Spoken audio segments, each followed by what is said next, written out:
Welcome to Chapter 12. We're now going to be talking about age discrimination.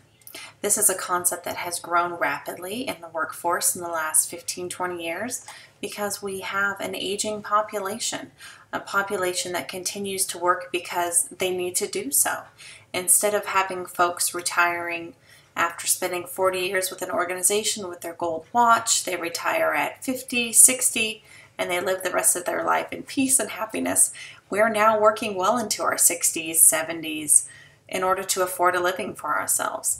So with this growing trend in an aging population in the workforce, we have a larger population, a larger range of aged employees. We can have folks that are fresh out of high school, 18 years old, up to people that are 78 years old.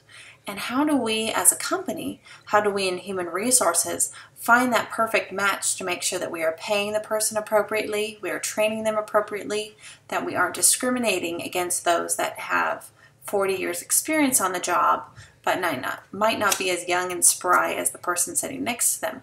We want to make sure that we are treating everyone with equality. That's our goal, keeping in mind the Age Discrimination Act. There's actually with this larger group of employees in the workforce, this greater span, we're also dealing with the concept of different work ethic. We can manage our employees by individually managing them, group incentives, pay programs, keeping in mind what is appropriate for the age, what is appropriate for the workforce, what is appropriate for the industry.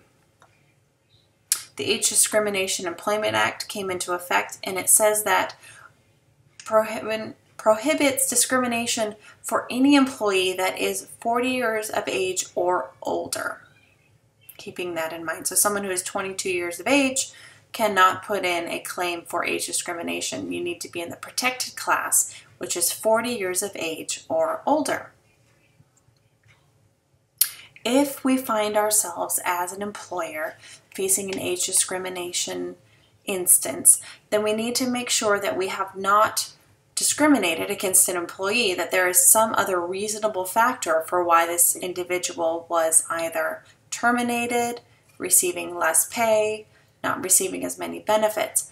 For example, you can have an individual that was terminated at 60 years old and you promoted the 20-year-old, not because one is older and one is younger, but because the 20-year-old is meeting the minimum job qualifications, they're doing a great job, they have wonderful annual reviews, and the older individual wasn't meeting the demands, constantly late, and those are reasons that you wouldn't want to keep them longer employed with you in the organization. It wouldn't be solely on the fact that they are older than the other individual. So that's something to keep in mind as well.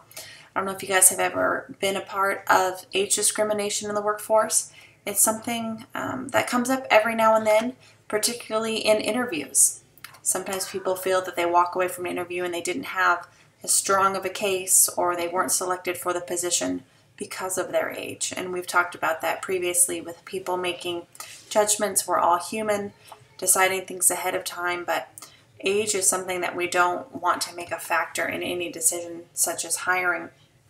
You can have the perfectly qualified candidate who's in their 50s, has another 20 years to give your organization, and you end up choosing the younger individual who spends 2 years and then moves on to somewhere else. So something to keep in mind.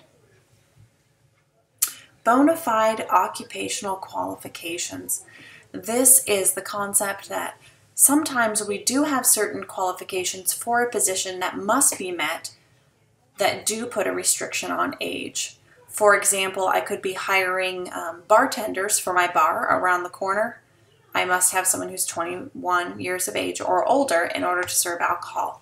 So if I don't hire someone who's 16, it's not age discrimination for two reasons. One, they're not 40 or over, so they're not within that protected class, but they also would not be old enough to do the job. You could have an actor or an actress who is trying out for a role and might not get the role.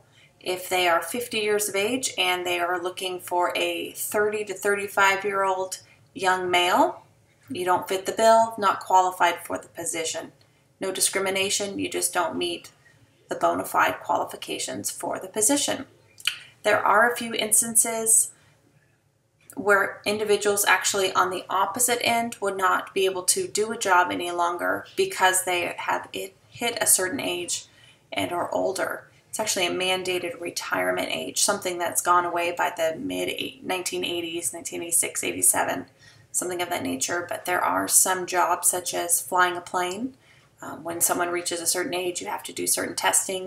You need to make sure you're still qualified to do that position, with age being a qualifying factor because your body doesn't work the way that it used to. So that's something to keep in mind. Another concept is disparate treatment versus disparate impact. Two concepts I encourage you to research a little bit further. Might be a great burning weekly question. I know that will come up in your final exam. Hint, hint. So check that out. If you have any questions, let me know. We're moving along. We're almost there. Great job, guys.